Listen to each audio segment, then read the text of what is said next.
गया श्याम तुम्हारी शरण आ गया श्याम सुंदर तुम्हारे शरण आ गया श्याम सुंदर तुम्हारी शरण आ गया श्याम सुंदर तुम्हारे बहुत दिन से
प्रार्थना है, आपका हमारा सबका एक ही प्रार्थना है, क्या कि जुदा हो ना नजरों से पल भर तुम्हारी, जुदा हो ना नजरों से पल भर तुम्हारी, जुदा हो ना नजरों से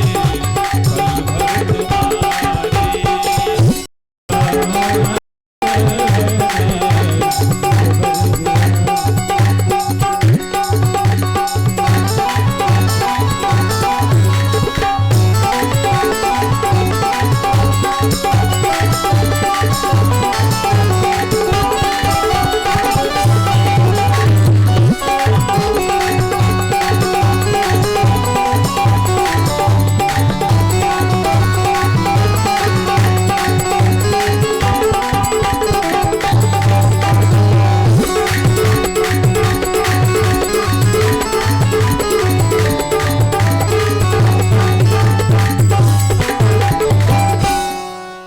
जुदा होना नजरों से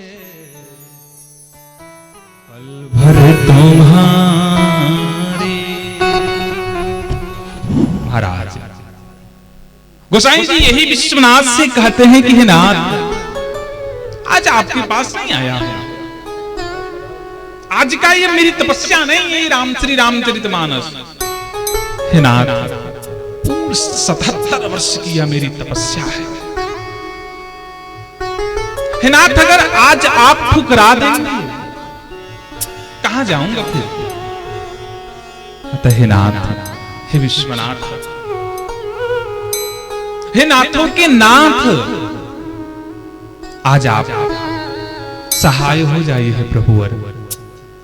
भगवान विश्वनाथ जी का जब सुबह कपाट खोला गया तो आपको सत्य बताऊं, 18 पुराण, उपपुराण, वेद, उपवेद, इसके नीचे श्री रामचरितमानस की पोथी रखी गई।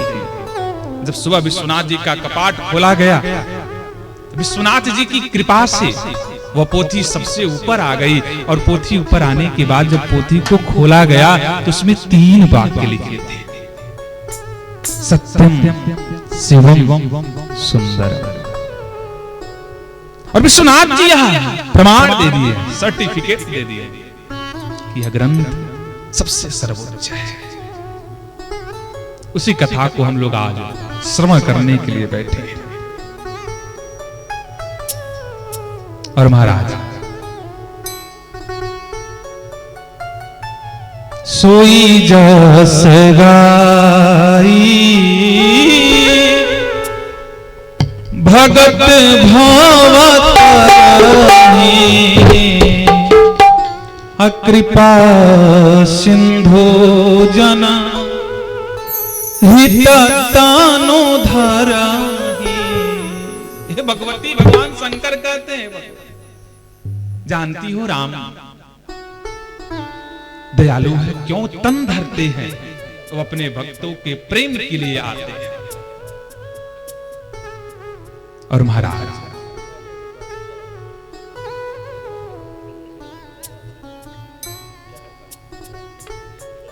भक्तजन भवसागर से तर जाते हैं, और कृपा सागर भगवान केवल भक्तों के हित के लिए इस शरीर को धारण कर लेते हैं।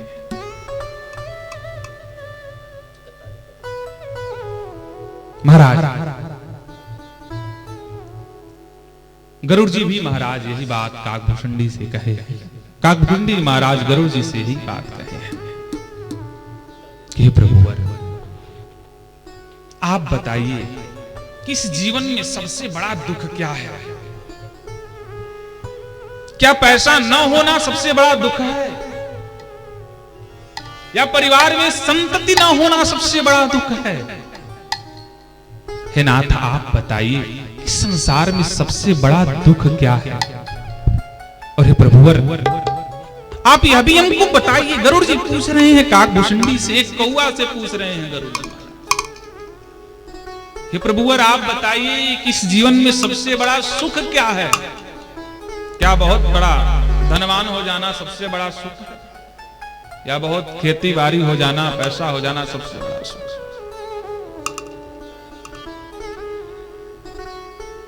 है नाथ, आप बताइए कि सबसे बड़ा दुख क्या है और सबसे बड़ा सुख क्या है।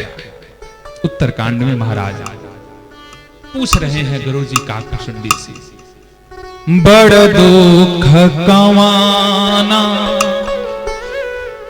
कवन सुख भारी। हे नाथ, आप बताइए कि सबसे बड़ा दुख क्या होता है और सबसे बड़ा सुख क्या होता है। आप विद्वान हैं और विद्वान का कार्य यही होता है कि सब बहुत बड़ा ग्रंथ हो उसे विद्वान 2 मिनट में सॉल्व कर करके दे देता है छोटा बना। अतः हे नाथ, सुसंक्षेप कहूं विचारी। नाथ, सबसे बड़ा दुख क्या होता है, सबसे बड़ा सुख क्या होता है, संक्षेप में बताइएगा। काकभुसुंडी जी उत्तर दे रहे हैं कि सुनो हे गरुड़ जी महाराज, इस संसार में सबसे बड़ा दुख क्या होता है और सबसे बड़ा सुख क्या होता है। नहीं दरिद्रा सम दुख जग माही। दरिद्रता के समान दुख नहीं होता है हे गरुड़ जी महाराज। नहीं दरिद्रा सम दुख जग माही। असंत मिलन सम सुख जग नाही।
दरिद्रता के समान कोई दुख नहीं होता है। असंत का आगमन हो जाए आपके गांव में, आपके घर पर, इससे बड़ा कोई सुख नहीं होता है। लेकिन दरिद्रता यहाँ पर धन से नहीं लिया गया है, क्षमा करिएगा, यहाँ पर दरिद्रता इससे लिया गया है मन से। आपको स्मरण कराऊं, सुदामा जी को दरिद्र नहीं कहा गया, धन नहीं था, दरिद्र नहीं थे। दरिद्र कौन होता है? दरिद्रो दुष्ट। दरिद्र वह होता है महाराज जो असंतुष्ट होता है।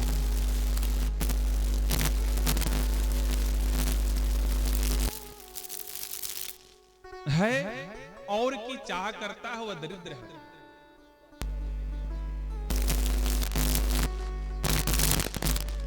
और है संतुष्ट है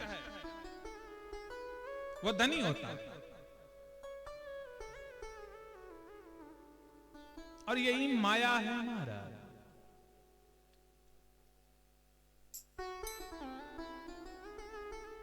महाराज दरिद्रता के समान कोई दुख नहीं होता है।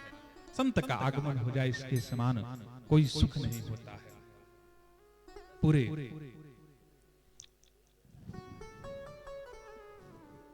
विश्व के कल्याण और विश्व का उद्धार हो सकते, इसलिए रामचरितमानस का निर्माण किया गया। और राम से ही विश्व का कल्याण हो सकता है, क्योंकि राम में 2 अक्षर है, रा और म। रा का अर्थ ही है राष्ट्र और म का अर्थ है मंगल। जो राष्ट्र का मंगल करे वही तो राम है। और उन्हीं की कथा को हम लोग आज श्रवण करने के लिए बैठे हैं। गोसाई जी महाराज कहते हैं, विमल कथा कर कीन्हायरंभा, विमल कथा कर कीन्हायरंभा, विमल कथा कर कीन्हायरंभा, सुनत न साही कम मददंभा, सुनत न साही कम मददंभा, मन कर विषया नाला बन जरए, मन कर विषया नाला बन जरए, होई सुखी जो एहि सर परए, होई सुखी जो यही सर रामचरित मानस एहि नामा, रामचरित मानस यही नामा, रामचरित मानस एहि नामा, रामचरित मानस यही नामा, सुनत श्रवण पाई अभिसामा, सुनत श्रवण पाई अभिसामा, सुनत श्रवण पाई अभिसामा, सुनत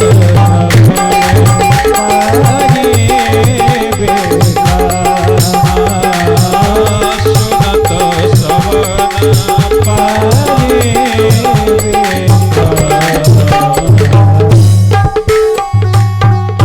गोसाई जी कहते हैं कि रामचरित मानस ही नामा, सुनत श्रवण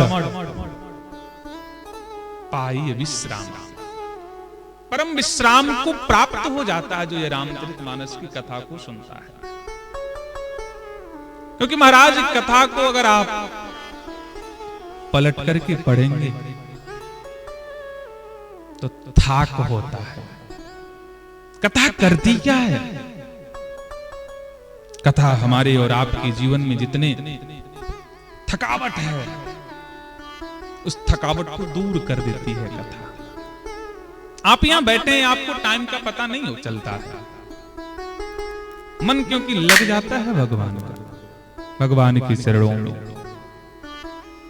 क्योंकि ये भगवान की कथा है। और यहीं अगर मैं अपनी कथा सुनाता है आपको तो आप भी उठ करके चल जाते हैं कि चलो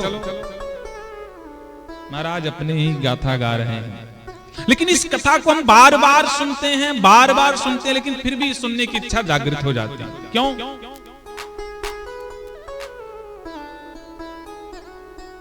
क्यों जागृत हो जाती है? इसलिए जागृत हो जाती है, इसका नाम पुराण है। पुरापि नवम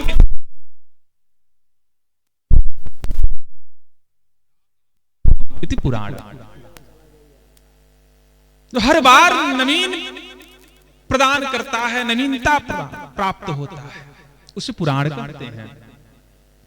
और महाराज भगवान की कथा तो नवीनता है ही।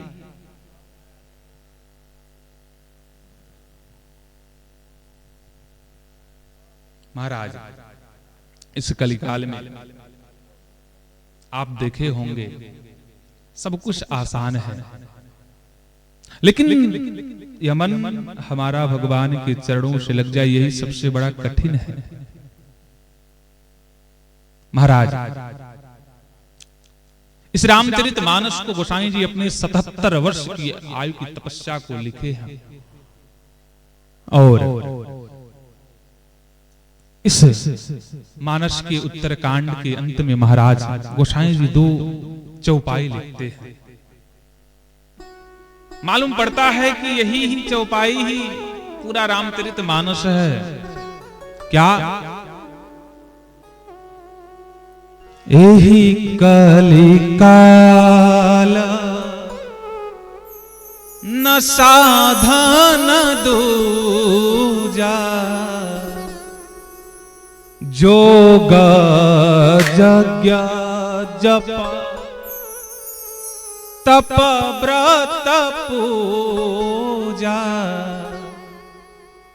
इस कलिकाल में साधन दूजा नहीं है।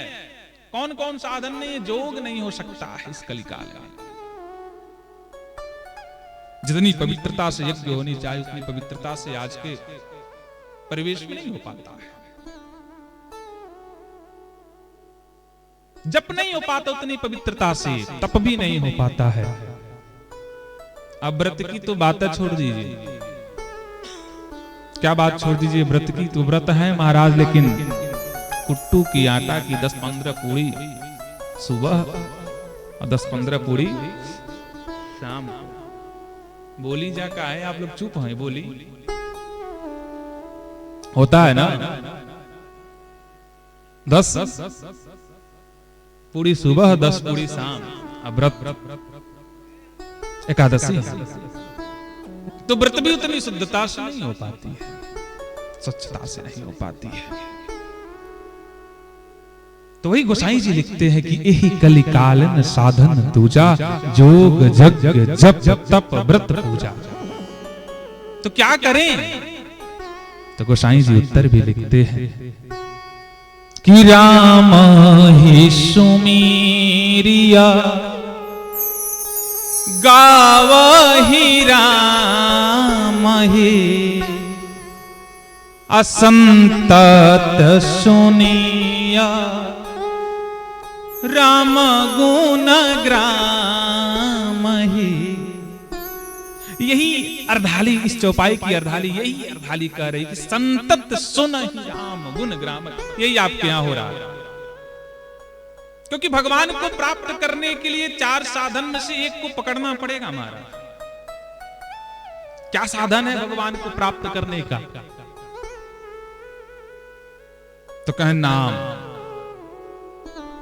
रूप, लीला और धाम। नाम, रूप, लीला, धाम 4 में से एक को पकड़ना पड़ेगा। या तो नाम जप करने लगे आप, तब भगवान को प्राप्त कर जाएंगे। लोग कहते हैं कि महाराज नाम जप करने से क्या भगवान आ जाएंगे? हाँ, प्राप्त होते हैं। कैसे प्राप्त होते हैं? आप किसी को बार बार बुलाएं, बार बार बुलाएं, अवश्य वह सुन लेता है। ठीक उसी प्रकार से भगवान भी सुन लेते हैं।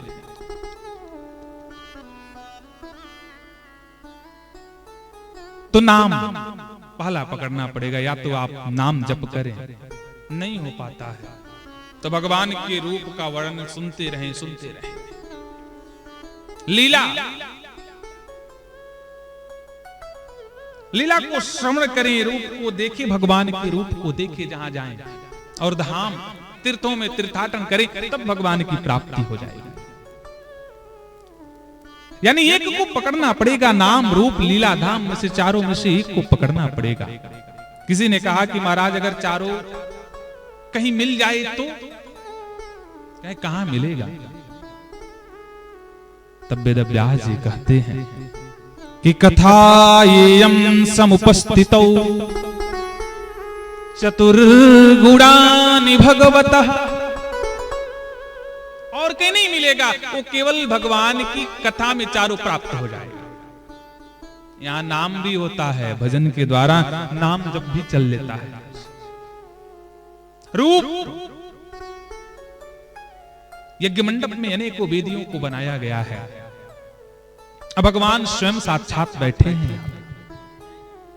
उनका भी दर्शन हो जाता है। लीला, भगवान की लीला को श्रवण कर लेते हैं कथा में। धाम, और जहां कथा होता है वो तो धाम है ही। तो चारों चीज, चारों वस्तुएं कहां प्राप्त होंगी, चारों पदार्थ कहां प्राप्त होंगे? कहें केवल कथा में प्राप्त होंगे। जितना हो सके महाराज तो कथा में बैठने का स्वभाव बनाइए। तत्क्षण आपको पुण्य की प्राप्ति हो जाती है। जैसे आप कथा के पंडाल में प्राप्त होते हैं, आते हैं, आपको तो पहले भगवान दर्शन का पुण्य प्राप्त हो गया। क्योंकि यज्ञ वही श्रेष्ठतम कर्म,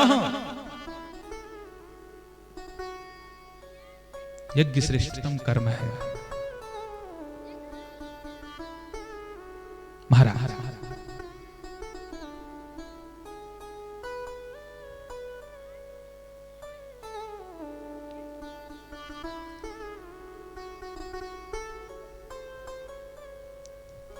भगवान महाराज श्री तुलसीदास रामचरितमानस में लिखा है कि महाराज किसी भी तरीके से अपने मन को भगवान के चरणों में लगाना ही मनुष्य की चतुराई है। मन करी बिसाया अनल बना जराई, अहोई सुखी जो एही सारा पराई। वो ब्रह्म सुख को प्राप्त कर लेता है जो भगवान की कथा में बैठ जाता है। महाराज यहाँ गोसाई जी कहते हैं कि मन करे, करे माने हाथी भी होता है। हाथी जब जंगल में आग लग जाता है ना, तो वही हाथी ढूंढने लगता है, कैसे बचूं, कैसे बचूं, कैसे बचूं। चारों तरफ तो आग पकड़ लिया, तो हाथी दौड़ता दौड़ता जाता है, सरोवर में बैठ जाता है। और बैठने के बाद मन में विचार करता है कि अब तो जंगल में आग लगी है, लग जाने को, जंगल पूरा जल जाए, जल जाने को, लेकिन मैं नहीं जलूंगा। क्यों? क्योंकि मैं सरोवर में बैठा हूं। ठीक उसी प्रकार भक्त का स्वभाव होता है। भक्त यही मन में सोचता है पूरी दुनिया जैसी हो, लेकिन मैं तो भगवान का भजन कर रहा हूं, मैं तो अवश्य बच जाऊंगा। यह विश्वास होता है भक्त के अंदर। और यही बात नारद जी भी महारानी भक्ति से कहे हैं भागवत जी में कि भक्ति अयम तू युग धर्मो ही। हे भक्ति, ये युग धर्म का प्रभाव है। इसमें कलिकाल के रूप में पाप होगा ही होगा, हर व्यक्ति से पाप होगा। क्यों? क्योंकि यह युग का प्रभाव है, इसमें अवश्य ही पाप होगा। और यही बात महाराज गोसाई जी भी कह रहे हैं। किस कलिकाल में सारे लोग पापी हो।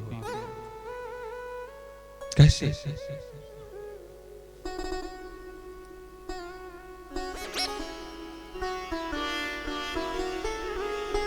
महाराज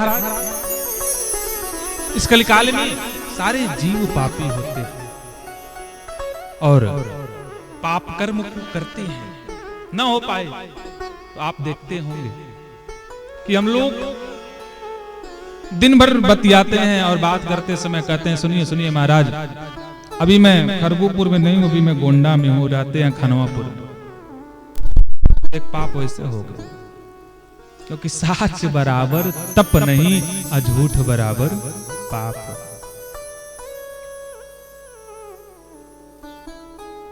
वही बात महाराज आज गोसाई जी कह रहे हैं कि एही कली काल न साधन दूजा। इस कलिकाल में केवल एक ही साधन है, क्या? कि जैसे भी हो पाए अपने मन को भगवान के चरणों में लगा लीजिए। राम बोला करें, राम गाया करें। बोले राघवेंद्र सरकार की।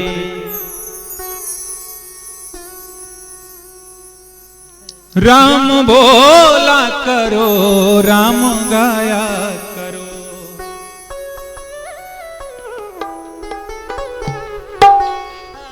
आते जाते हुए, आते जाते हुए गुनगुनाया करो, आते जाते हुए गुनगुनाया करो, आते जाते हुए गुनगुनाया करो, आते जाते हुए गुनगुनाया करो। राम बोला करो, राम गाया करो, राम बोला करो, राम गाया करो, राम बोला करो, राम गाया करो, राम बोला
दुख में न इनको भुलाया करो, सुख दुख में न इनको भुलाया करो, सुख दुख में न इनको भुलाया करो।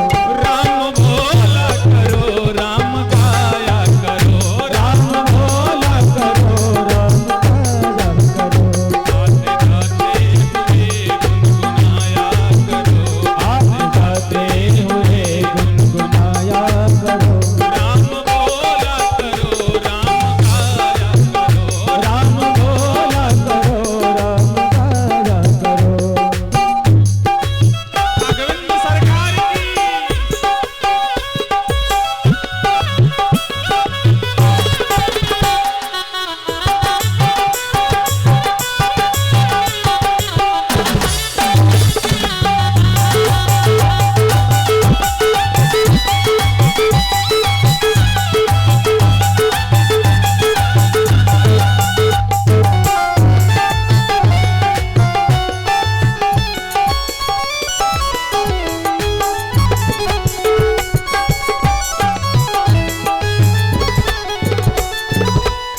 जिंदगी है ये यूं ही निकल जाएगी, जिंदगी है ये यूं ही निकल जाएगी, जिंदगी है ये यूं ही निकल जाएगी, जिंदगी है ये यूं ही निकल जाएगी, शान शौकत की दुनिया उजड़ जाएगी, शान शौकत शौकत की दुनिया उजड़ जाएगी, जिंदगी है ये यूं ही निकल जाएगी, जिंदगी है यूं ही निकल जाएगी, जिंदगी है ये यूं ही निकल जाएगी, जिंदगी है ये यूं ही निकल जाएगी, शान शौकत की दुनिया उजड़ जाएगी, शान शौकत की दुनिया उजड़ जाएगी, शान शौकत की दुनिया उजड़ जाएगी।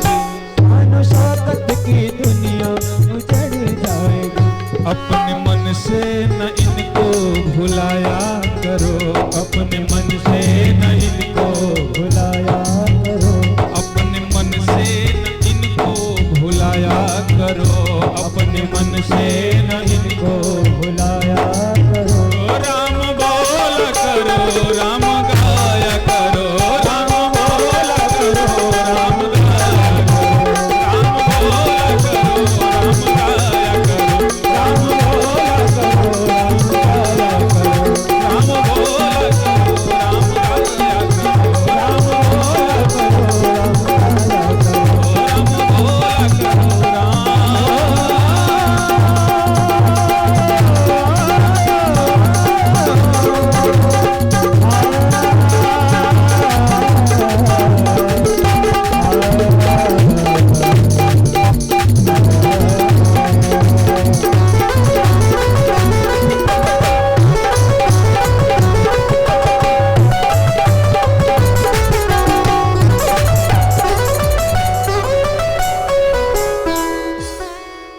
कौन कहता है कि छोड़ दो काम को, अच्छा हो याद रखो जो तुम राम,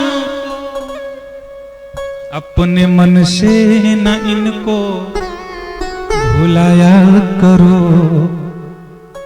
खाली मन की बात करें गोसाई साहब। मन करी दिसाया अनल बना जराई, आहोई सुखी जो यही सारा पराई। वही सुखी है जो भगवान में पड़ गया है। संत से कभी यह नहीं पूछना पड़ता है कि महाराज आप कैसे हैं, उल्टे संत ही पूछ लेता है महाराज आप कैसे हैं।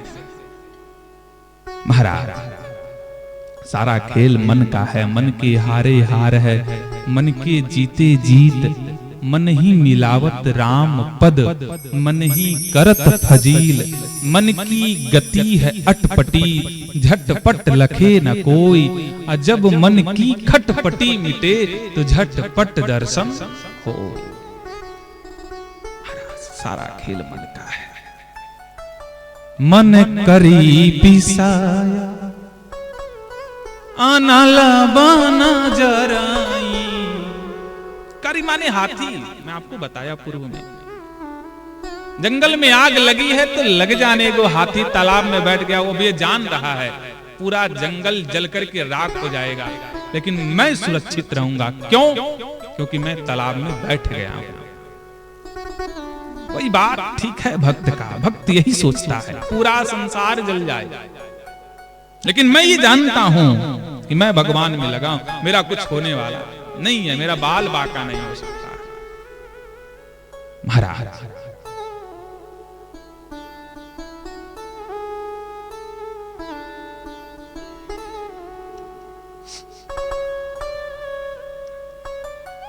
महाराज गोसाई जी लिखते हैं कि रामायण सतकोटि अपारा। रामायण में जितने लोग हैं, जामवंत जी, हनुमान जी, सुग्रीव जी, नल नील आह जितने लोग हैं, उन्होंने जो देखा वही रचना लिपिबद्ध कर दिया। सब लोगों ने लिखा रामचरित रामायण को।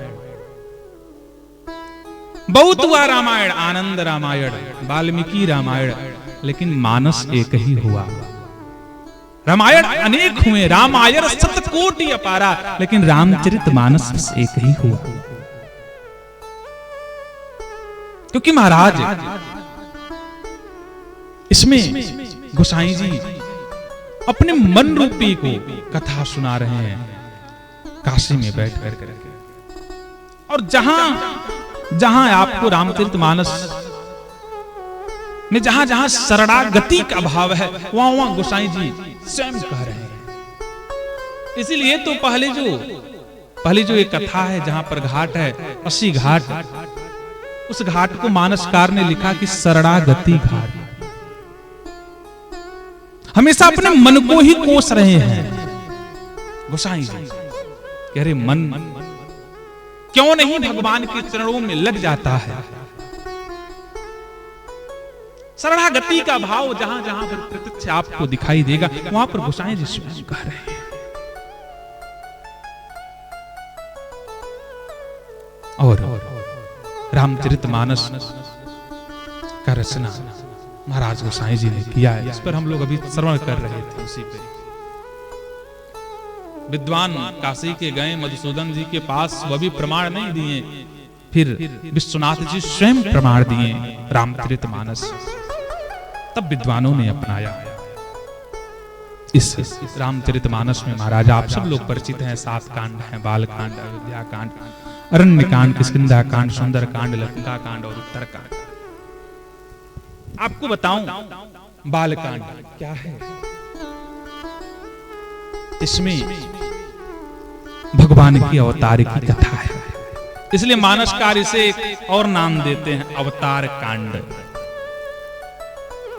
जब आप और आगे देखेंगे अयोध्या कांड, तो महाराज इसमें व्यवहारों की बड़ी चर्चा है, इसलिए इसे व्यवहार कांड कहते हैं। किस प्रकार से एक पुत्र का धर्म होता है, क्या पिता के प्रति, एक पुत्र का क्या धर्म होता है माता के प्रति, एक माता का क्या धर्म होता है एक पति, एक पत्नी का क्या धर्म होता है पति के प्रति।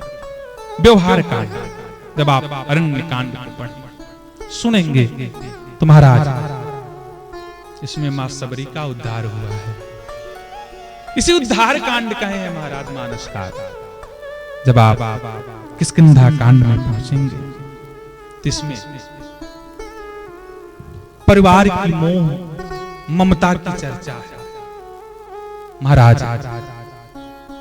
जब सुग्रीव भगवान को भूल गए तो भगवान ने कहा कि महाराज सुग्रीव सुधी मोरी बिसारी पावा राज कोश पुरनारी। सुग्रीव मुझे बिसार गया है, भगवान स्वयं कहते हैं। और जिसके लिए हम यहां पर आए वही मुझे भूल गया है।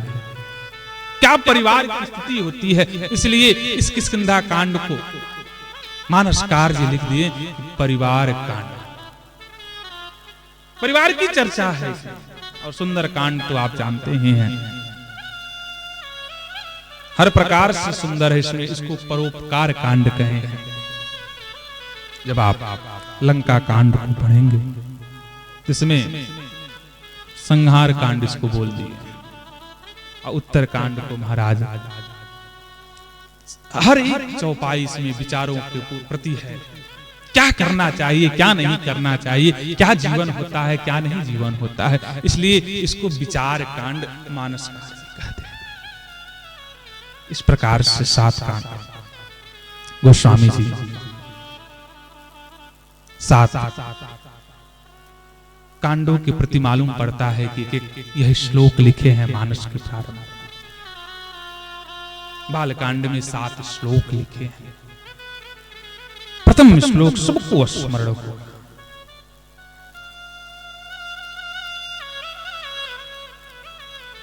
वर्णा नामर्थ संघाना रसानाम छंदसामपि मंगलानाम च कर्तारो वंदे वाणी विनायक।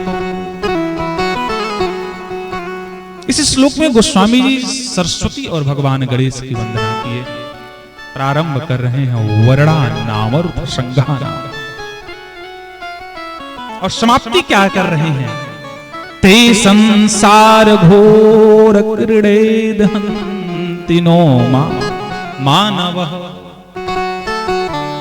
वर्ण से प्रारंभ कर करके मानव पर समाप्त कर दिए।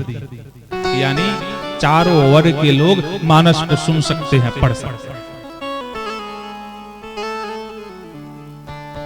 इसीलिए तो इसे इतना सहज कर दिया गया है। बात वो बात नहीं होती है जो कही जाए, बात वह बात होती है जो हमारे दिल तक उतर जाए और हमें समझ आ जाए।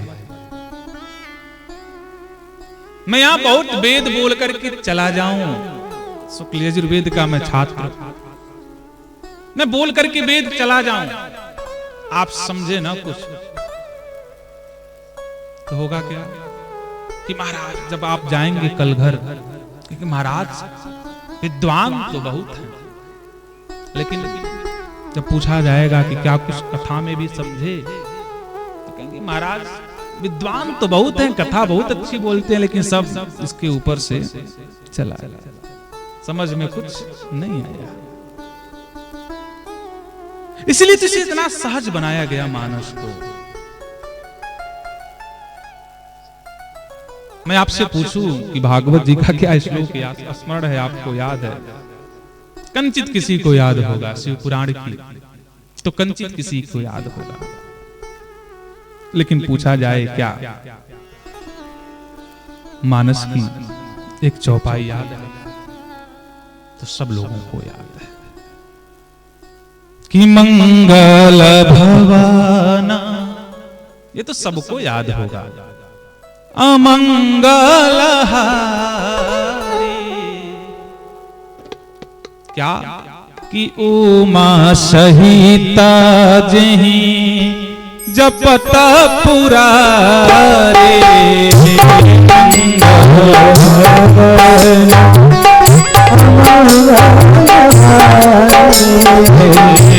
मंगल भवाना अमंगल हारे,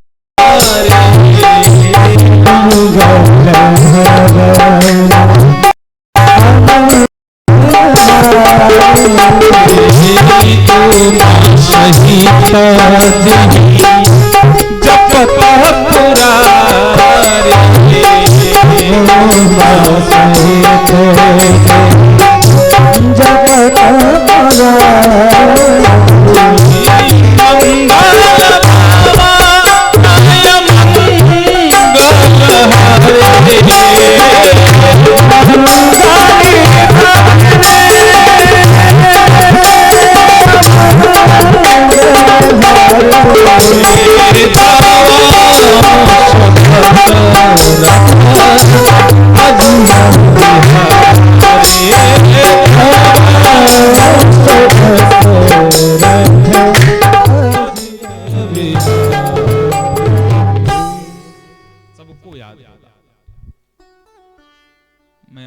पूछो क्या मानस का एक दोहा याद है आपको?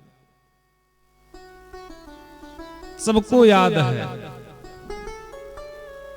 लेकिन बताएगा कोई नहीं। क्या? कि श्री गुरु चरण सरोज रज निज मन मुकुर सुधा। सबको याद है, और ये मानस जी की दोहा है अयोध्या कांड का। इसलिए इसे इतना सहज बनाया गया कि सब लोग पढ़ सकते हैं, सब लोग सुन सकते हैं, सब लोग समझ सकते हैं। क्योंकि कलयुगी प्राणी पढ़ना कुछ नहीं चाहेगा और जानना बहुत कुछ चाहेगा। पढ़ना कुछ नहीं, जानना बहुत कुछ। महाराज गोसाई जी वर्णा नामर्थ संघाया वो अक्षर से प्रारंभ करते हैं, क्योंकि उपनिषद में ब्रह्म को अवर्ण बताया गया है। अवर्ण ब्रह्म। अद्वैत सिद्धांतवादी भी ब्रह्म को अवर्ण मानते हैं, लेकिन जो बौद्ध सिद्धांतवादी है, बौद्ध दर्शन, बौद्ध दार्शनिक ब्रह्म को शून्य मानते हैं। और वह अक्षर क्या है? यह अवक्षर ही ब्रह्म का स्वरूप है।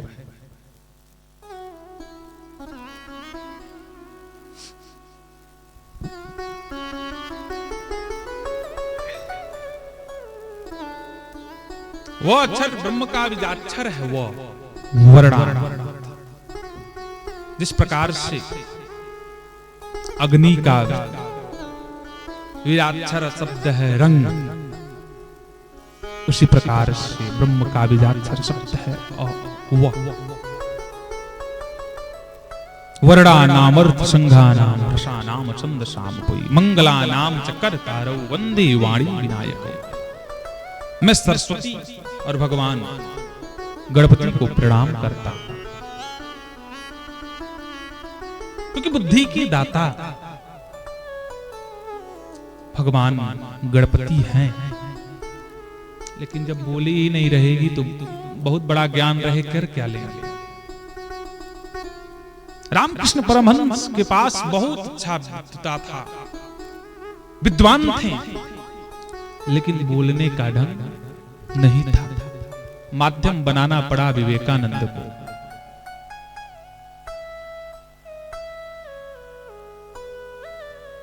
व्यक्ति तभी कुछ कर सकता है, कह सकता है, जब बुद्धि के साथ साथ वाणी भी पवित्र हो, वाणी से बोल पाए। हम जान रहे हैं बहुत और कुछ कह ना पाए तो क्या कर लेंगे? हमारे सारी विद्या को शून्य मान दिया जाएगा महाराज। इसलिए गोसाई जी दोनों को प्रणाम करते हैं, और दूसरे श्लोक में भगवान शंकर और मैया पार्वती को प्रणाम करते हैं। भवानी शंकरो वंदे श्रद्धा विश्वास रूपिणो। श्रद्धा विश्वास रूपिणो भवानी शंकरो वंदे।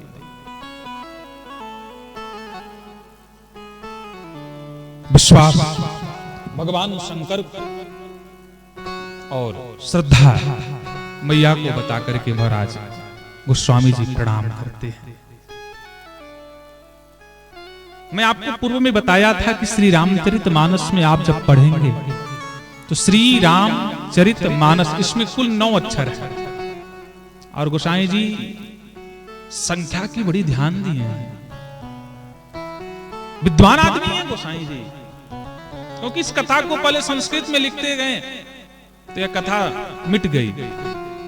जब ग्राम भाषा में, जब भगवान आकर के स्वयं स्वप्न में दर्शन दिए, तब ग्राम भाषा में लिखे, तब यह कथा,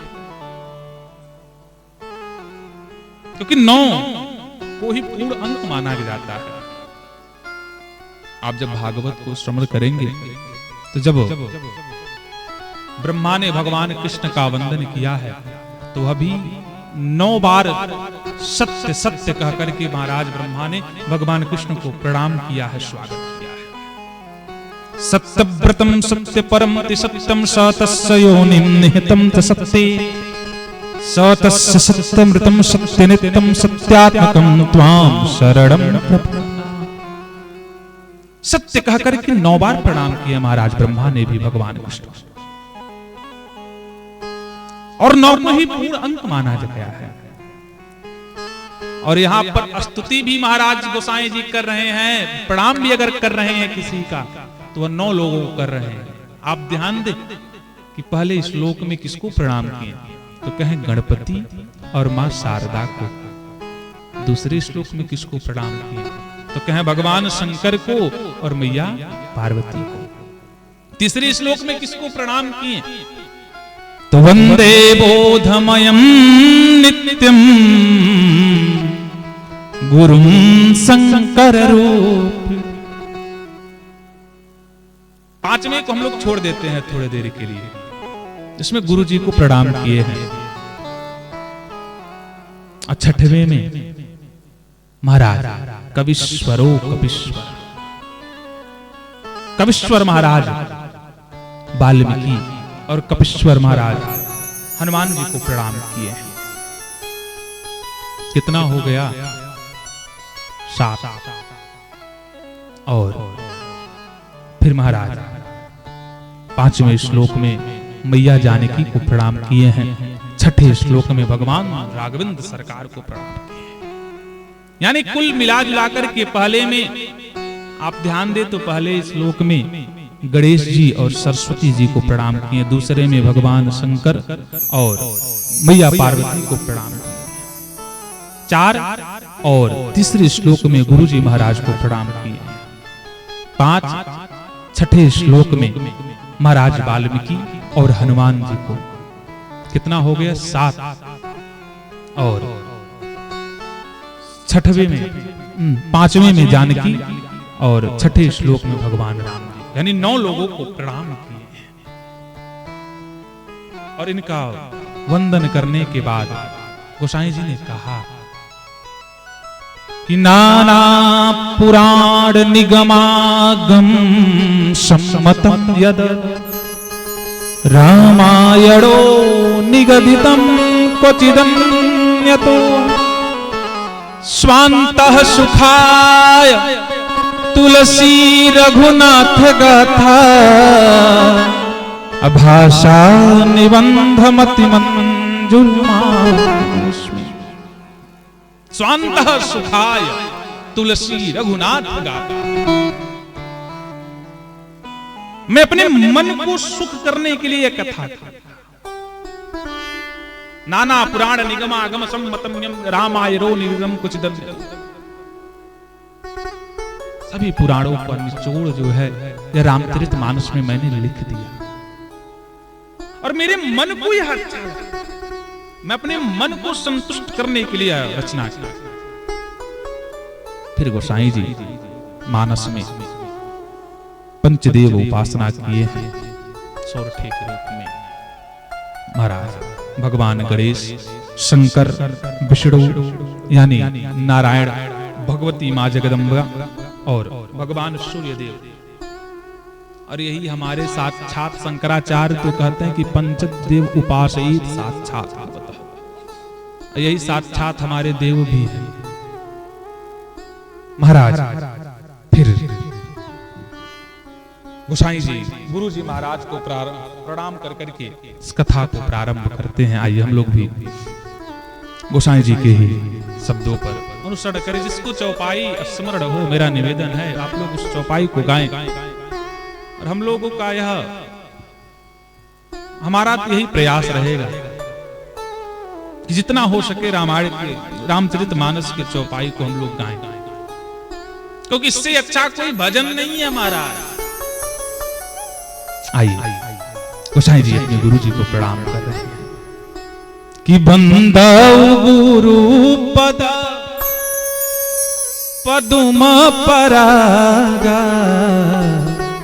असुरुचि सुबास सरस अनुरागा सुरुचि सुबास सरस अनुरागा अमिया मोरी माया चूरन चारो अमिया मोरी माया चोरन चारो समन सकल भवा रुज परिवारो समन सकल रोज परिवारो समन सकल भवा रुज परिवारो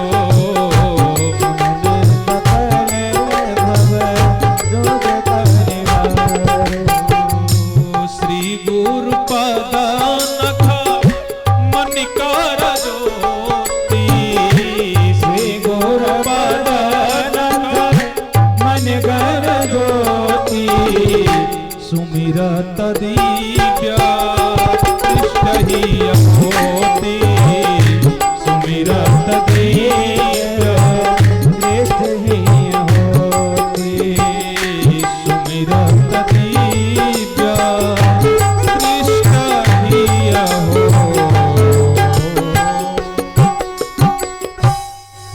बंदौ गुरु पद पदुम परागा सुरचि सुबास सरस अनुरागा अमी अमूरि मय चूरन चार समन सकल भव।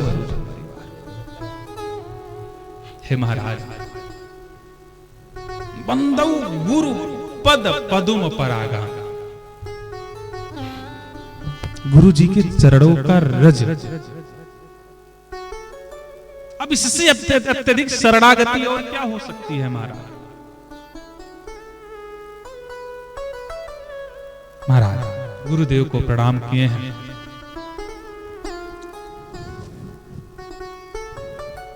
और प्रणाम करने के बाद फिर महाराज गोसाई जी ब्राह्मणों की वंदना किए हैं। ब्राह्मणों की वंदना करने के बाद गोसाई जी संत जन को प्रणाम करते हैं। सबको प्रणाम करने के बाद महाराज असुर दल सबको प्रणाम किए हैं।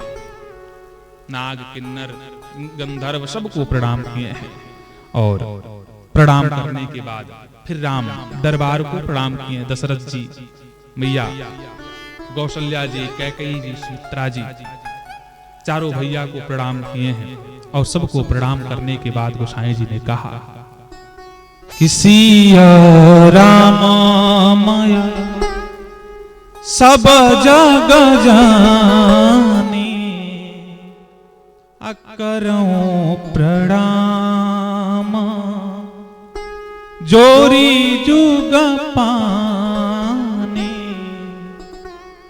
उमा जे राम चरण रत विगत काम मद क्रोध निज प्रभु मैं देखैं के ही सन करऊं विरोध। किससे विरोध कर लूं महाराज? सबको तो मैं भगवान के ही रूप में देखता हूं। महाराज यही बात तो कपिल जी भी मां को ज्ञान यही कपिल जी महाराज कपिलोपाख्यान में भी दिए हैं। और आगे महाराज सबको प्रणाम कर करके गोसाई जी ने कहा कि इस कथा में 4 वक्ता हैं, 4 श्रोता हैं। कौन कौन? पहले वक्ता, पहले श्रोता इस कथा के महाराज गोसाई जी स्वयं 80 घाट पर बैठे हैं। आप बनारस में कभी जाइए तो बनारस में 80 घाट है, 1 2 नहीं 80 घाट है। और उस 80 घाट में एक घाट है तुलसी घाट। उसी तुलसी घाट पर बैठ करके बाबा गोसाई जी इस कथा की रचना किए हैं। तो पहले वक्ता महाराज गोसाई जी हैं और किसको यह कथा सुना रहे हैं? तो कहीं एक कथा महाराज गोसाई जी अपने मन को सुना रहे हैं। सुनने वाला वहां पे कौन है? तो कहीं कुछ संत हैं और गंगा मैया स्वयं श्रवण कर रही हैं। इस घाट का नाम मानसकारों ने कहा शरणागति घाट। दूसरे वक्ता कौन है? तो कहें स्वयं याज्ञवल्क्य जी महाराज। कहां पे कथा सुना रहे हैं? कहें प्रयाग जी में। यही मकर संक्रांति से वहां मेला लगना शुरू हो गया होगा और नहान तक मेला चलता है वहां। अगले साल 25 में अगले साल ही महाकुंभ लगने वाला है। और महाराज आपको एक बात बताऊंगा। यहाँ पे बात आया प्रयाग का, तो प्रयाग में जाइए तो आप इन संगम में जाने के बाद 7 जगह का दर्शन अवश्य करें। महाराज भविष्य पुराण में महाराज कहते हैं कि त्रिवेणी माधवम सोमा भरद्वाज वासुकिम वंदे अक्षय वटम शेषम प्रयागम तीर्थनायकम। त्रिवेणी का दर्शन करें। त्रिवेणी में दर्शन स्नान करने के बाद माधव भगवान का दर्शन करें। सोम फिर भरद्वाज आश्रम पे जाएं, दर्शन करें। वासुकी आश्रम में जाएं, दर्शन करें। वंदे अक्षय वट को प्रणाम करें और प्रणाम करने के बाद शेषम प्रयाग तीर्थनायक। 7 जगह पर दर्शन करना लिखा गया है प्रयाग में। इस श्लोक का स्मरण अगर कोई स्नान करते वक्त अगर कर लेता है महाराज, तो स्वयं महाराज वेदव्यास जी लिखते हैं कि उसे जितना त्रिवेणी में स्नान करने का फल मिलता है, इस श्लोक को स्मरण कर लेने के बाद तत्क्षण प्राप्त हो जाता है। कलियुगी प्राणी ने कहा कि महाराज इससे भी कोई और सरल साधन बताइए। तब जाकर के कहते हैं कि अष्टौ वारेण उच्चारणं नारायण। नहाते वक्त स्नान करते वक्त अगर कोई 7 बार नारायण नारायण नारायण कह देता है, जितना उसे फल त्रिवेणी में जाकर के स्नान करने का मिलता है, उतना उसे फल तत्क्षण प्राप्त हो जाता है। महाराज ये महिमा है प्रयाग की। और प्रयाग में महाराज याज्ञवल्क्य जी ने कथा सुनाया। कथा किसको सुनाया? तो कहें स्वयं भरद्वाज जी को। यहां पर याज्ञवल्क्य जी वक्ता बने हैं, श्रोता भरद्वाज जी बने हैं। तो कहें ये कौन सा घाट है? तो कहें आप नहीं जानते, याज्ञवल्क्य जी स्वयं कर्मकांडी है। और जहां भी कर्म की बात आया है वहां पर महाराज स्वयं याज्ञवल्क्य जी रामचरितमानस में बोले हैं। याज्ञवल्क्य जी कहते हैं कि भरद्वाज जी मैं आपको वो कथा सुनाऊंगा जो कैलाश पर्वत पर भगवान शंकर मैया पार्वती को सुना रहे हैं। तो यहाँ पर तीसरे वक्ता बन गए भगवान शंकर और श्रोता बन गए कौन? मैया स्वयं पार्वती जी। तो कैलाश घाट पर भगवान शंकर जो कथा सुना रहे हैं उस घाट का क्या नाम है? तो कहें यहाँ पर ज्ञान घाट है। जहां भी ज्ञान की बात आया है मानस में, वहां पर स्वयं भगवान शंकर बोल रहे हैं।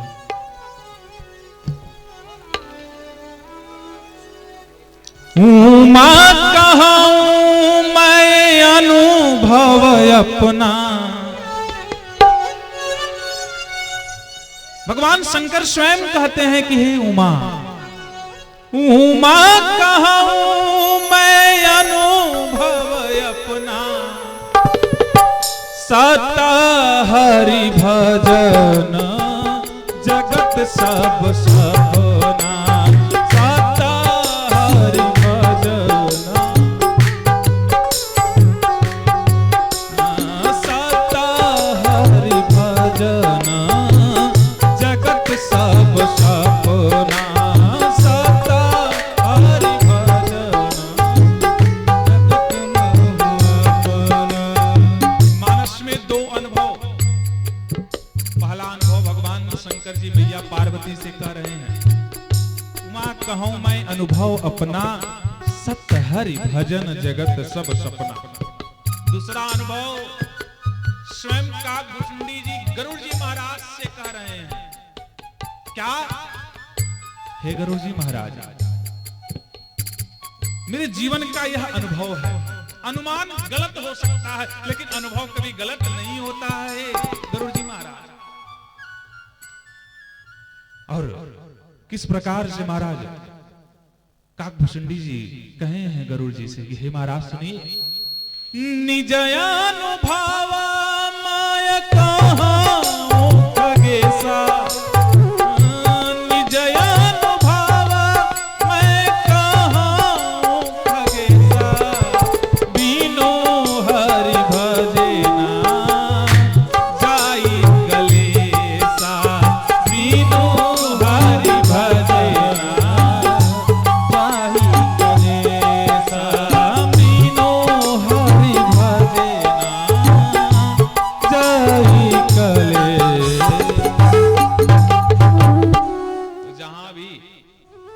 ज्ञान की बात आई है वहां पर भगवान शंकर स्वयं कह रहे हैं मैया पार्वती से। इसलिए कैलाश में जो कथा हो रही है वह ज्ञान घाट की कथा है।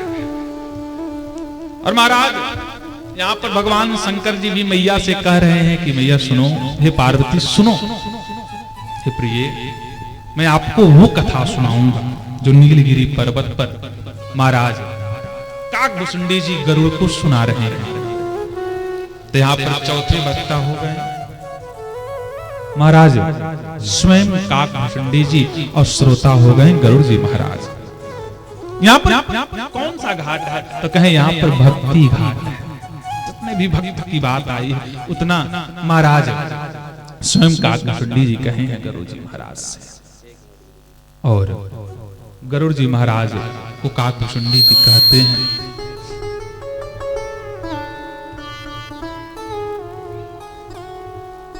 कि हे गरुड़ जी महाराज, जो मैं आपको ये कथा सुना रहा हूं ना, एहि कर फल अतीत काला, काक हुई पिका बकऊ मरा। हे गरुड़ जी महाराज, मानस का जो फल है ना, इसका फल तत्क्षण मिलता है, तत्क्षण मिलता है इसका फल। कैसे? कि मैं कौआ पक्षियों में राक्षस हूं, लेकिन मेरी भी जो वाणी है ना, यह परम मधुर बन गई। एह कर फल अति तत्काला, काक होई पिक बको मराला। और इस प्रकार से महाराज इस कथा को महाराज गोस्वामी जी अब काशी से प्रयाग जी में ले गए हैं। अब प्रयाग जी में जब इस कथा को ले गए तो गोसाई जी स्वयं कहते हैं कि भरद्वाज मुनि बसहि प्रयागा, अति नहीं राम पद अति अनुरागा, तिन्हि राम पद अति अनुरागा, भरद्वाज मुनि बसहि प्रयाग। भरद्वाज मुनि रहते हैं प्रयाग जी में, और जो भगवान के अनन्य भक्त हैं, भगवान के प्रति उनका जो मन है वो अनुराग ही नहीं है, उनका जो मन है भगवान के प्रति वो अति अनुराग है। लोग ग्राम्य भाषा में प्रयोग करते हैं, का अति कर दिए, एकदम अति हो, अति मन, अति अनुराग है राम के चरणों में। या नहीं, टेंडर भरे थे नहीं मिला, तो अब शंकर जी को छोड़ दो, सूर्य जी को जल दो।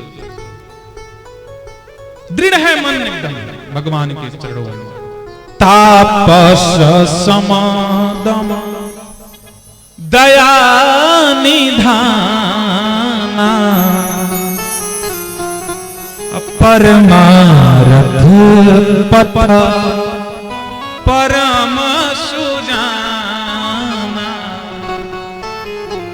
तापस सम दम दया निधान। परमार्थी हैं, इनकी ड्यूटी क्या लगती है प्रयाग में? तो कहें जितने लोग आते हैं प्रयाग में स्नान करने के लिए संत जन, उनको भोजन की व्यवस्था, रहने की व्यवस्था, जाने लगे तो दक्षिणा की व्यवस्था, जो भी भेंट स्वरूप हो सारा रख रखाव इन्हीं का। मैं आपको एक गूढ़ बात बताऊं, आखिर ये भरद्वाज जी है कौन? किसके पुत्र हैं? किसके पुत्र हैं ये भरद्वाज जी? तो कहे महाराज भरद्वाज जी के पिता का नाम है उतथ्य और माता का नाम है क्या? कहे ममता। उतथ्य ऋषि के ये पुत्र हैं भरद्वाज, परम विद्वान हैं। सभी संत जन आए स्नान करने के बाद जाने लगे, सबकी विदाई होने लगी। जब याज्ञवल्क्य जी आए हैं इनके सामने तो चरणों को पकड़ लिए हैं कि हे नाथ अब न बनी तो कबहू न बना। हे नाथ अगर अब नहीं बना लिया तो फिर बनने लाला नहीं है। क्योंकि हे नाथ मैं ये जानता हूं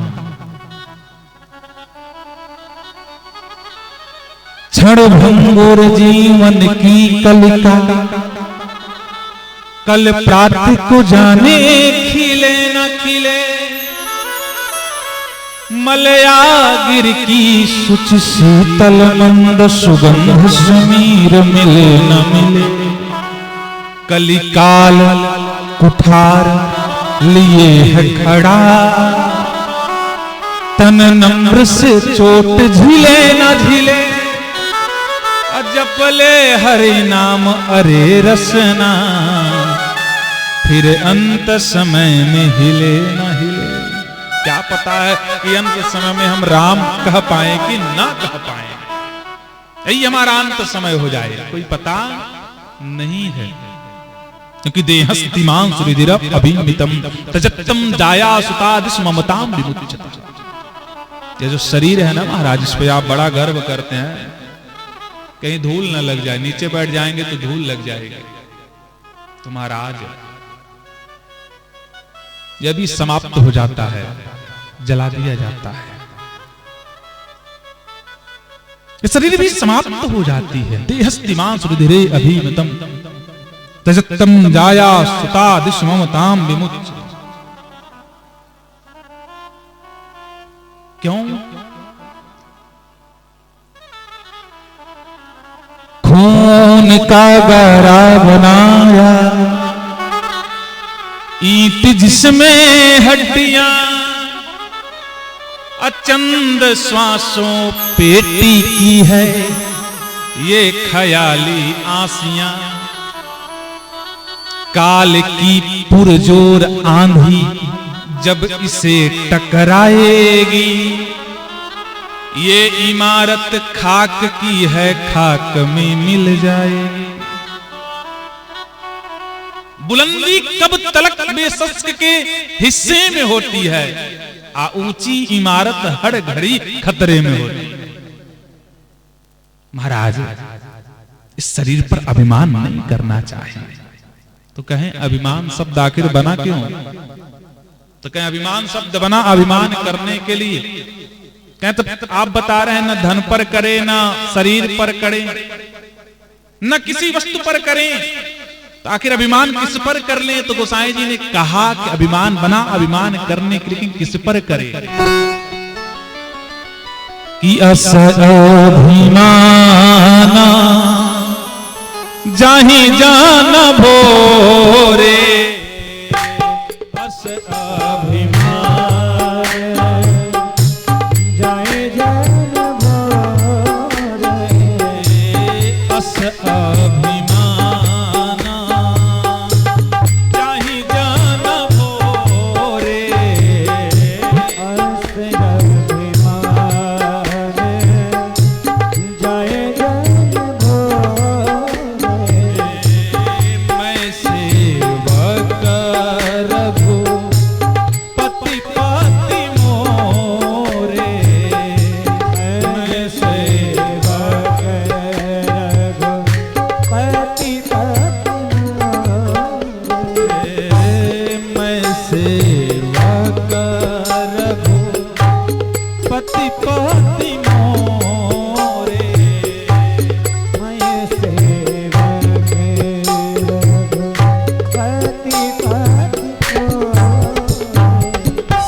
अस अभिमान जाहि जन भोरे, मैं सेवक रघुपति पति मोरे। मैं तो स्वयं भगवान का सेवक हूं, मैं कुछ जानता नहीं हूं। मैं सेवक रघुपति पति मोरे। वही बात आज चरणों को पकड़ करके भरद्वाज जी याज्ञवल्क्य जी महाराज से कह रहे हैं कि हे नाथ, नाथ एक संशय बढ़ मोरे, अकरगत वेद तत्व सब तोरे। हे नाथ, एक संशय है मेरे मन में। मैं जानता हूं करगत वेद तत्व सब तोरे। आपकी जो गदोरी है ना, ये हाथ की, इसमें आपका वेद है। आपकी गदोरी में वेद तत्व, जो वेद का तत्व है, सब कुछ है। करगत वेद तत्व सब तोरे, मैं जानता हूं। एक वेद तत्व की बात महाराज गोसाई जी तब कहते हैं जब वशिष्ठ जी महाराज नाम रखने जाते हैं राघवेंद्र सरकार का, किधर हूं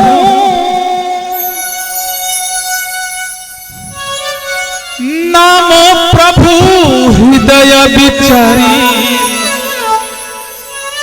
वेद तत्व नृप तव सुतचारी, वेद तत्व नृप सुतचारी,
धरे नाम गुरु हृदय विचारी, अवेद तत्व नृप तव सुतचारी। हे नाथ, वशिष्ठ जी स्वयं कहते हैं कि हे नाथ, जो आपके पुत्र है ना चारों, ये साक्षात वेद हैं चारों, वेद तत्व नृप, हे राजन तव सुतचारी, चारों पुत्र आपके चारों वेद हैं। और एक वेद तत्व कह रहे हैं किसको? कि हे नाथ, आपके हथेली में वेद है। हे नाथ, एक संशय है, नाथ एक संशय बड़ मोरे, करगत वेद तत्व सब तोरे। हे नाथ, मैं जानता हूं, लेकिन ये नाथ, ये मेरा जो संशय है, ये संशय आपका मैं परीक्षा लेने के लिए नहीं कह रहा हूं। हे नाथ, मेरा एक ही संशय, क्या? राम कवन प्रभु पूछूं तो कहीं बुझाई, कृपा निधन। हे नाथ, राम कौन है? ऐसा नहीं कि मैं राम को जानता नहीं हूं। एक राम अवधेश को मारा, तीन कर चरित विदित संसारा, नारी विरह दुख लयो अपारा, भयों रो सुरन रावण मारा। मैं उस राम को जानता हूं, ऐसा नहीं कि मैं राम को जानता नहीं हूं नाथ, मैं जानता हूं, लेकिन क्या ये वही राम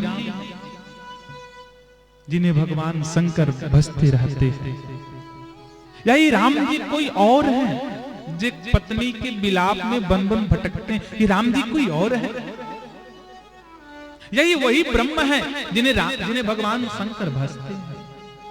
हे नाथ आप बताइए, राम कवन प्रभु पूछो तो ही कहूं बुझाए कृपा निधि। हे नाथ प्रभु सोई राम की अपर को जाहि भजत त्रिपुरा।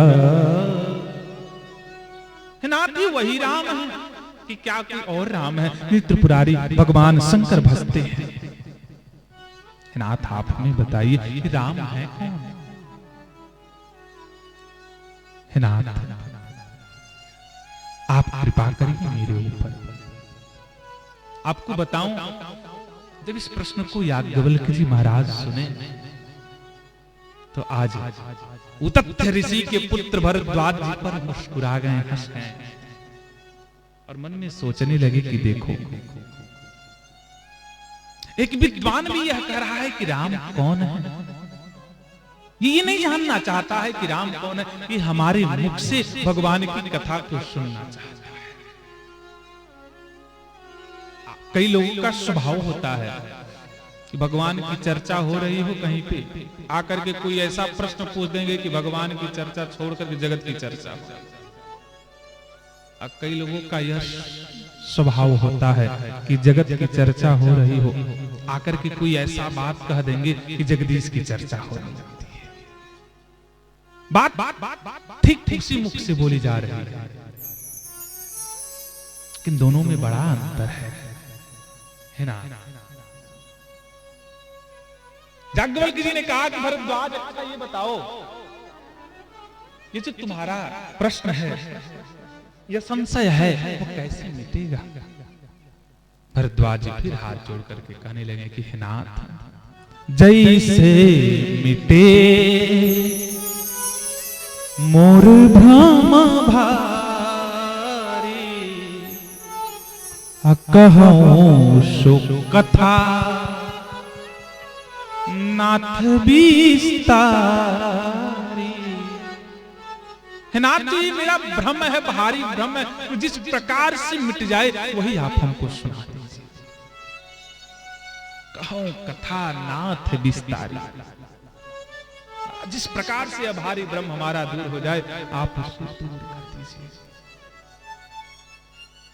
याज्ञवल्क्य जी अब जान गए कि हाँ, ये कथा सुनना चाहता है, क्योंकि यह कथा, क्षमा करिएगा, यह कथा सबको नहीं सुनाई जाती। उत्तरकांड में स्वयं गोसाई जी लिखते हैं कि यह कथा किसको सुनाई जाती है, किसको नहीं सुनानी चाहिए। व्यास सुनाता है तो व्यास को पाप लगता है, तो आप लोग हमारे ऊपर कृपा करने के लिए प्रेम से सुनिएगा। कि यह ना सखाई हसीलाही, गोसाई जी स्वयं कहते हैं कि ये कथा यह ना कहाई सखाई हसीलाही, जो मन लागी न सुनहार लीलही, जो मन लागी न सुनहार लीलही, यह ना कहाई सका हसीलही, यह ना कहाई सका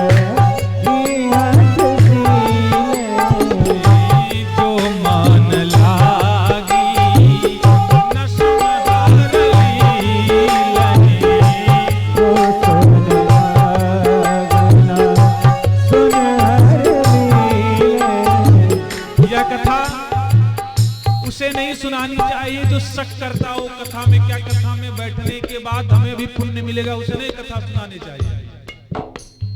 हठी जो हठी, अरे बहुत कथा सुन लिया, कितना सुनो, उसको उसको भी ये कथा नहीं सुनानी चाहिए। यह न कहई सकही हठ सीलही। और यह कथा किसको नहीं सुनानी चाहिए? गोसाई जी स्वयं कहते हैं कि जे न सुनई मन लगा करके हर लीलही। भगवान की कथा जो मन लगा करके नहीं सुनता उसे भी यह कथा नहीं सुनानी चाहिए। किसी ने गोसाई जी से पूछ लिया तो महाराज आप ही बता दीजिए कथा सुनानी किसे चाहिए? गोसाई जी लिखते हैं कि गुरुपद प्रीति रत देई, गुरुपद प्रीति रत देई, सोई अधिकारी कथा के होई, सोई अधिकारी कथा के होई, सोई अधिकारी कथा।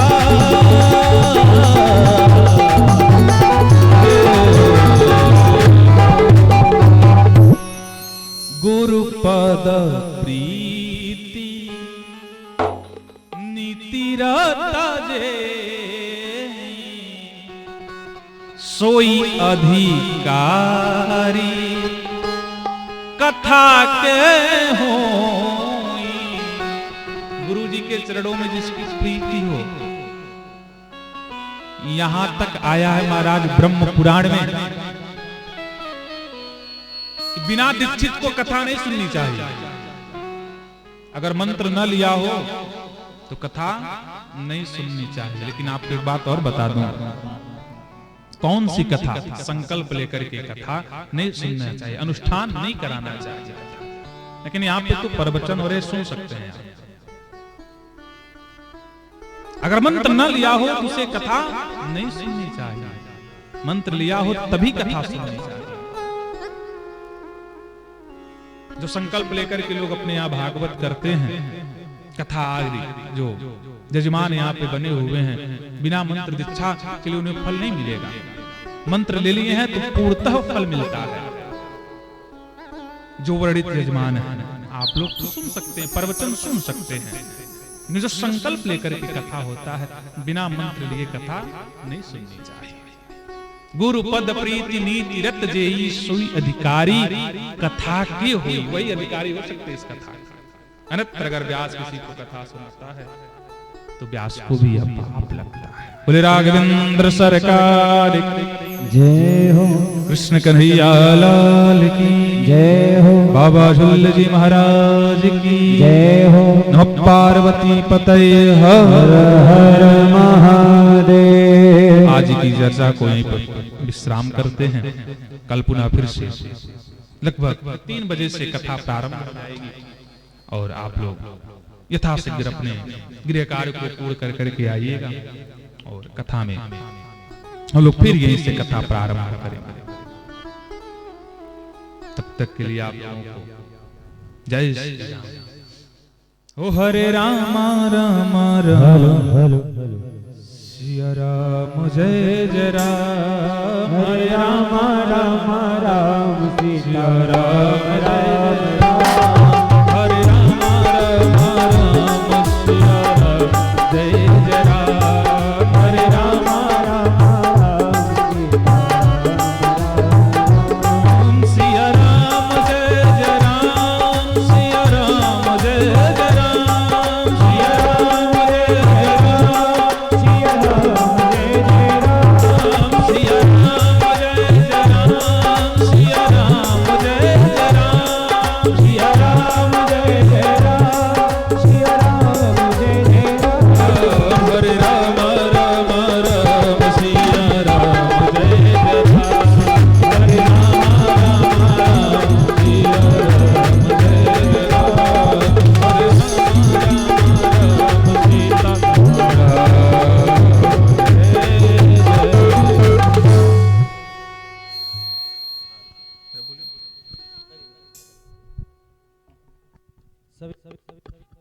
से विनम्र निवेदन है कि आरती खड़े होकर के किए।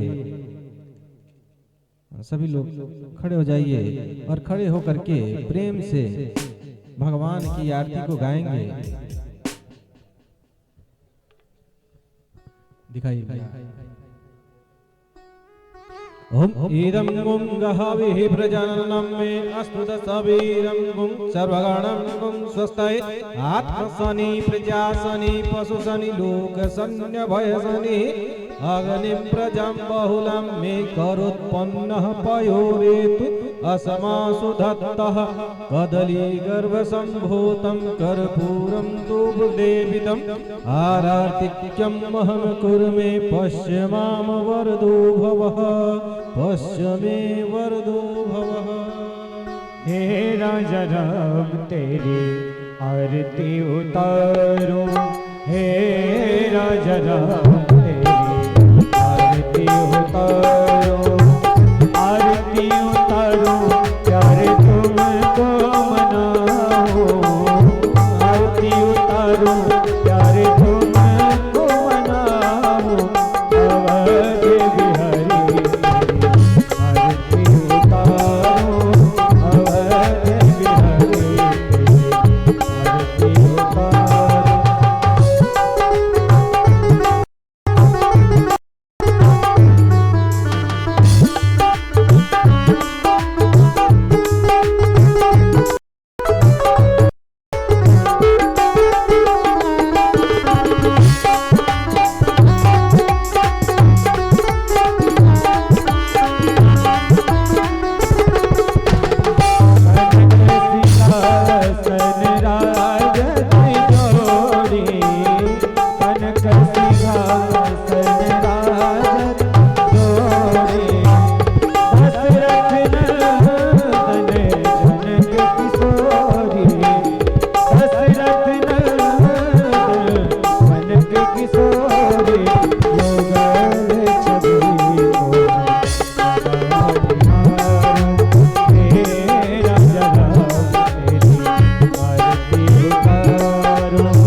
बोलिए राघवेंद्र सरकार की जय हो।